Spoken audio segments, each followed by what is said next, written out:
unregulated militia be necessary to the security of a free state, the right of the people to keep and bear arms shall not be infringed. Welcome to another edition of Bearing Arms, Cam and Company. My name is Cam Edwards.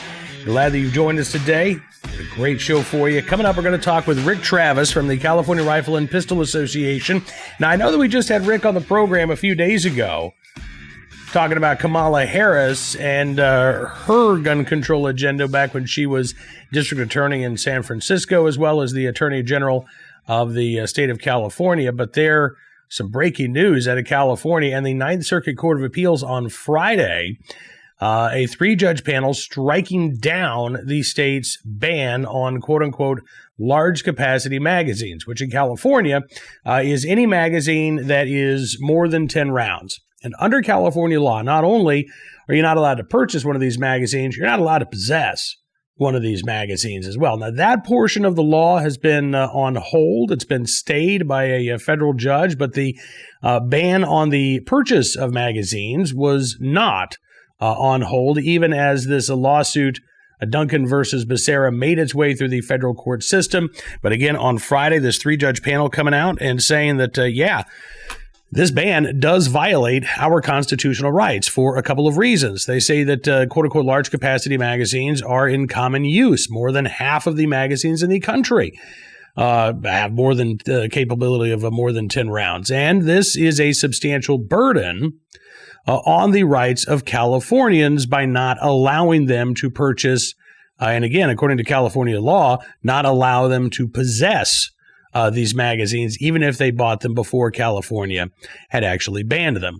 So now that that decision has come down from the Ninth Circuit, what happens next? We are already seeing some businesses go ahead and say, all right, Californians, you can order online, even though a federal judge in this case has not lifted the stay on the magazine ban, which is one of the reasons why I wanted to talk with Rick Travis from the California Rifle and Pistol Association to help us sort out what the law actually is right now in the state of California and what is likely to happen next.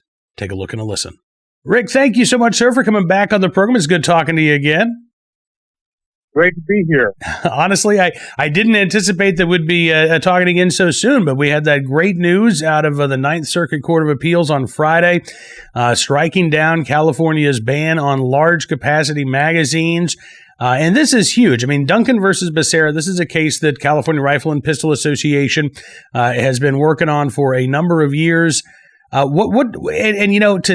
have this opinion by Judge Kenneth Lee declaring that this law, a couple of things here. Not only did this three-judge panel strike down the law as unconstitutional, but they did so and decided that strict scrutiny, the highest level of judicial review, is what should be used to take a look at this gun law. So we've got not only a very important ruling in terms of what this means for California's law, but the reasoning that the judge used, I think, is important for our Second Amendment rights in these legal fights all across the country. Yes, and there's actually a couple other things I'll bring up in a minute, but looking at strict scrutiny, what this says, this returns us to the standard set by Justice Scalia in both Heller and McDonald. And what we've had, not just here in California, but across the nation, is the lower courts have been using their positions to legislate from the bench. And this stops that and opens up counter lawsuits to have a lot of these things revisited and overturned because strict scrutiny wasn't applied. And this is also the kind of case that the Supreme Court has been looking at, which is why we find ourselves in an interesting position this morning through the end of the month and seeing what the governor in California is going to do, because this is a political quagmire for him.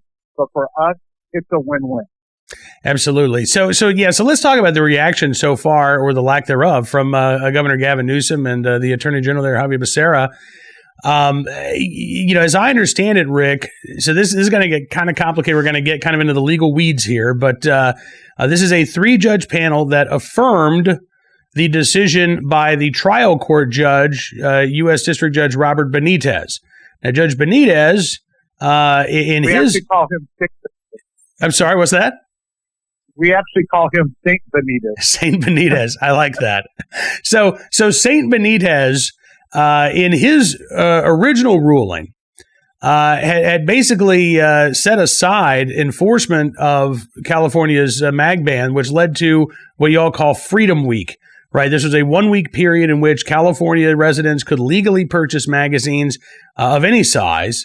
And then after about a week or so, Judge Benitez said, all right, you know what, we're gonna stay that part of my order. But the portion of his order that allowed individuals to maintain possession of the magazines that they owed, that remained in place. So where are we right now, Rick? Because I've seen companies around the country say on their website, as of Friday afternoon, we're shipping to California now. You can purchase magazines. Are they getting a little ahead of themselves, or what is the legal status right now if you're a California gun owner and you want to go out and buy a 30-round PMag or something like that? The legal status is you can't purchase right now, and we've been really clear, and we've literally all this weekend I've done nothing but field calls from both people and FFLs over this issue. What Benitez did, and it's one of the reasons Tom saying for me, was he was brilliant. So instead of allowing the governor and Becerra, our attorney general, to go ahead and put a stay on themselves, he put a stay on his own motion, on his own decision. And by doing so, he has retained the right of when that gets lifted. And when he did that, that was to protect the governor and Becerra for shopping for a different motion from any number of liberal judges in the state. So we're very grateful for that, because what it did was allowed us to continue to possess what we were able to either have grandfathered in when he handed down that decision, or what was purchased, the hundreds of thousands, literally over 1 million magazines that came in during Freedom Week. Where we stand now is, and this is the political quagmire why you're hearing the governor not say a whole lot. At 5 o'clock on the 28th, which is a week from this Friday, the governor has to make a decision to do one of two moves. The first move would be to do nothing, and then at that point, the decision stands, the state will be lifted off, and people can go buy magazines where they can find them, because as you know, since COVID and all the civil unrest, magazines aren't as plentiful as they were during Freedom Week. The other option, which this is where it becomes the win-win for us, is in the event that he decides to push, he will push what's called an en banc review in the Ninth Circuit, which is an 11-judge panel. They did this to us in 2016, and it was horrible because in 2016, the en banc overturned a critical case here in California, because at that time, about 80% of the court was liberal judges. Thanks to President Donald J. Trump, that is no longer the case. We have parity in that court. It's a much more conservative court, totally to the efforts of President Trump. And so as a result, if we were to have an en banc right now, the chances are we would end up with the majority of judges on our side, which would be the third slap on this particular part of what has been known as Prop 63/Gun-Mageddon laws that we're suing on the vast majority of. So, because Gavin Newsom has already committed himself to running for president in 2024, he doesn't want that out there, because if that was to happen, it would become law of the land in the entire Ninth Circuit. But even in the event he was able to win the en banc, we're prepped for it and kind of want it to happen, because then we can appeal this to the Supreme Court. And we know from Justices Kavanaugh and others that they have wanted a strict scrutiny case. And Duncan v. Becerra is exactly that. It is the strict scrutiny case, which sets up nationwide many lawsuits to get back the Second Amendment and fight to bring it home. So this case has went from being one of many to being a potential landmark right up there with Heller and McDonald. Wow. All right. So next Friday, the 28th, you say that's the deadline for the governor and the attorney general to figure out, or to actually take that next legal step, right? They've got until then to kind of weigh their options? Yep. Okay. So, and also, I really want to highlight something to your listeners, because, we get caught up in the top end of, I call it, legal cases. So for the average person, the top end is, can I go buy the magazines or can I? Right. And that's the top end. But these justices spend a critical amount of time writing things down, and then people like you and I, Cam, are constantly trying to explain talking points to the average layperson. I encourage people to go to the Ninth Circuit, download Justice Lee's opinion, and start reading it, because there are some valuable pieces of information. One of the ones I'll share with you is Justice Lee brings out two salient points in this whole case. One, that the actions of the governor of California, I want you to really think about this, were racist. It was putting people of color in harm's way.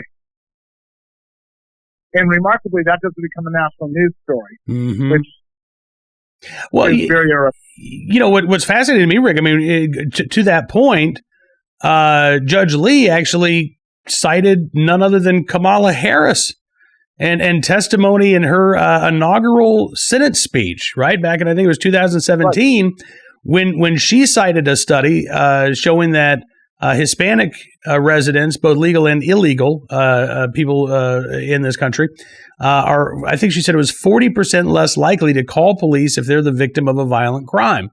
And as Judge Lee said, look, if you're less likely to call the police, you are more likely then to need to rely on yourself in order to protect yourself and your family. And if you can't have a magazine with a capacity of greater than 10 rounds, legally speaking, then that puts you at a disadvantage if you are targeted or your home is targeted for attack.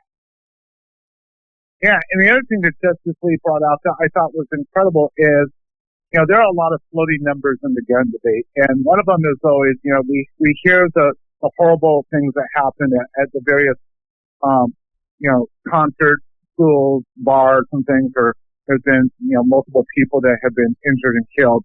And those are horribly tragic, and we all wish they would never happen. But what we never get to hear, and this is always the thing that gets centered around when we all get together, is how many people are actually saved by people like you and I, everyday people having a firearm. And in this case, he cites several studies and even goes to the lowest end that a minimum of 645 people on average a day in America, which is 250,000 people annually, are saved not by cops, not by the military, by normal everyday people with a firearm. Those to quote good guy or good gal with a gun. And I think this is so important because now we have a court document, an official legal document that all of us can point to and say, this is the minimum. And actually, he quotes a couple of other studies that suggest it's much higher. But that was the absolute minimum. Now, if I talk about closing down something that would cost 250,000 Americans' lives, look what we've done over COVID, and it hasn't been that many lives. Right. So, yeah. Absolutely. And I think that he even noted that the state of California basically, agreed with that lower number. That, they stipulated that it was within that range, right, of somewhere between 680 something defensive gun uses every day up to several thousand defensive gun uses every day. Again, depending on what study you're looking at, it's a pretty good range from about 250,000 defensive gun uses every year to perhaps as many as 2.5 million defensive gun uses every year. But even the state of California, even the anti-gun attorney general in California's office, did not dispute the lower end of that figure. Right. Yeah, you're right, Rick. These are absolutely incredible points to highlight. In fact, and I agree with you. I would encourage everybody to go and read the opinion yourself. We did do a deep dive into Judge Lee's opinion at bearingarms.com, but go ahead and read this opinion. Read the rebuttal as well, by the way, because I think that, and I want to get your thoughts on, this was a 2-1 decision. So the dissenting opinion, I have to say, I thought Judge Lee did a very good job of handling the expected issues, right? Because basically the dissenting opinion argues, look, our hands are tied. We have precedent that the Ninth Circuit has ruled in other cases that these magazine bans are okay. So there's really nothing that we can do. And Judge Lee, I think, put that to rest in his opinion. I don't think he left the state of California or those who want to uphold this ban with, frankly, a whole lot of legal ammunition. No, and I think he did an excellent job, and that's one of the reasons I highlighted the point I just did was, obviously a Sandy Hook situation as an example is horrible. Nobody wants that. But if you were to put, as I used to say when I taught debate, if you were to put the lives in a scale, all the lives from the mass killings don't equal 250,000 people a year. Yep, absolutely. Talking again with Rick Travis, Director of Development at the California Rifle and Pistol Association.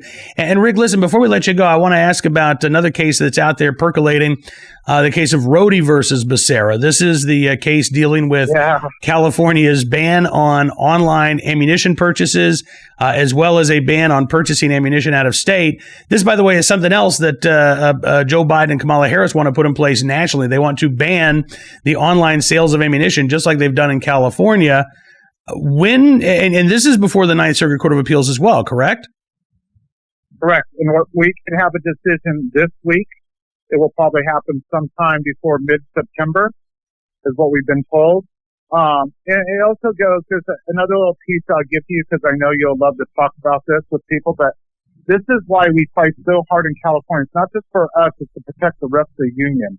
Because one of the things that we have here is we have the 10-day wait, as you know. It doesn't matter how many times you went through a background check and purchased firearms. Every time you have to have a quote-unquote cooling off period and a major fee that you have to pay. But what's ironic right now is you go in to buy a gun, and when you usually buy your gun, you also buy what to go with it, ammunition. And so it's not just the out-of-state stuff. It's in our state, you have to get an ammunition background check every time you go to buy a box. And this includes, Cam, if you and I go in the store, like, if we had ever went, hunting or, shooting together, we probably would have. And you walk in, and then all of a sudden you and I start talking to walk around the parking lot, and one of us goes, hey, you know what? I'm going to go back and get a box of that.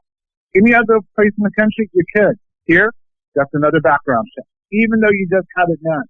But what's amazing is you do the background check for your pistol, say your Glock, it's 10 to 20 days before you can pick it up after you've purchased it, because that's how long it takes it to go through the NICS system and for California DOJ to, quote, double check it.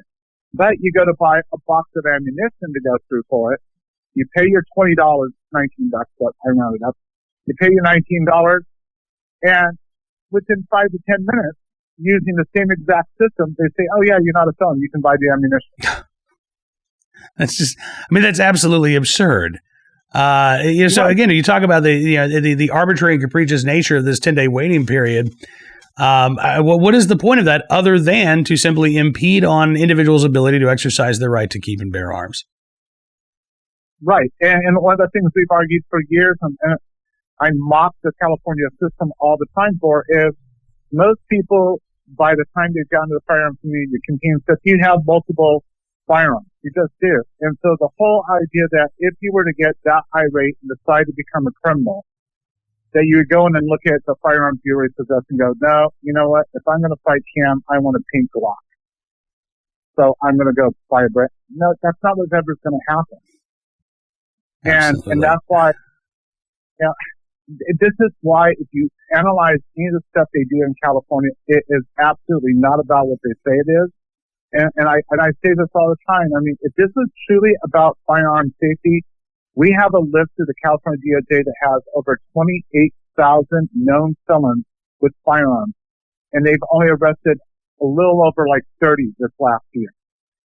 But they had over 30 bills to go after gun owners this year.